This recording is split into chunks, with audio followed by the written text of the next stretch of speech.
سلطنت کے اعتبار سے جس سلطنت کے چیتڑے اڑ گئے وہ سلطنت ایران تھی. حضرت عمر کے ہاتھوں تو ختم ہو گیا نسیہ منسیہ. سلطنت روما اس کی صرف ایک ٹانگ ٹوٹی تھی 3 میں سے. وہ 3 بر اعظموں پر پھیلی ہوئی سلطنت تھی Roman empire. Eastern Europe, northern Africa, western Asia. Western Asia میں شام اور ترکی کا علاقہ. شام لیا گیا اس سے، باقی تو اس کے پاس رہا. مشرقی یورپ بھی رہا، شمالی افریقہ بھی رہا. وہ رفتہ رفتہ بعد میں جو ہے گیا، لیکن یہ کہ اصل میں جو ہے پہلے مرحلے میں اس کی ایک ٹانگ ٹوٹی. ایک ایران کا خاتمہ ہو گیا. اور ایرانی بے انتہا نسل پرست، ان میں اپنی ریشیل سپیریورٹی کا بہت احساس ہے، نسلی برتری کا. اپنی تاریخ پر بہت ناز ہے. شہنشاہیت کی تاریخ جو کہ خسرو سے شروع ہوتی ہے، سائرس سے، پھر ڈیریس جیسا عظیم فاتح. بڑی عظیم تاریخ ہے ایران کی. اس کو یہ معمولی شے نہیں ہے. ایران بہت عظیم تاریخ ہے.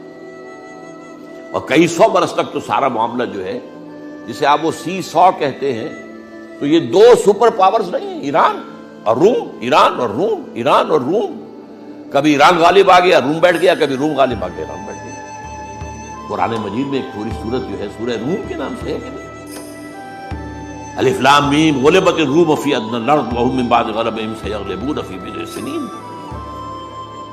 بہرحال ایران کا جو پرخچے اڑے ہیں، بادشاہت ختم ہوئی ہے، اس کا وار آیا ہے حضرت عمر. یہ چونکہ ہوا حضرت عمر کے ہاتھوں، لہذا ایرانیوں کے نزدیک مبغوض ترین شخص حضرت عمر. اور حضرت عمر سے نفرت ان کی جبلت کے اندر ہے، ان کے جینز میں.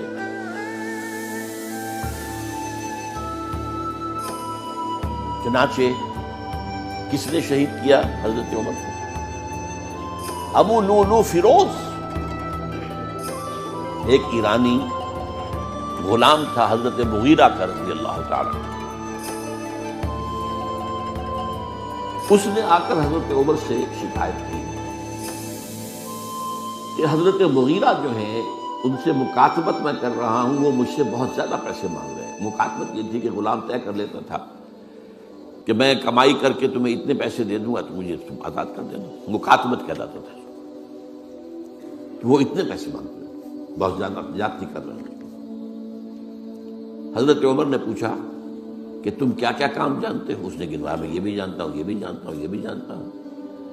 میں ترخان بھی ہوں، میں فلاں بھی ہوں، میں چکیے بھی بناتا ہوں، میں یہ بھی کرتا ہوں. فرمایا کہ پھر تم پر یہ زیادہ نہیں ہے، جو مغیرہ تمہارے اوپر جس قدر رقم ڈال رہے ہیں زیادہ نہیں ہے.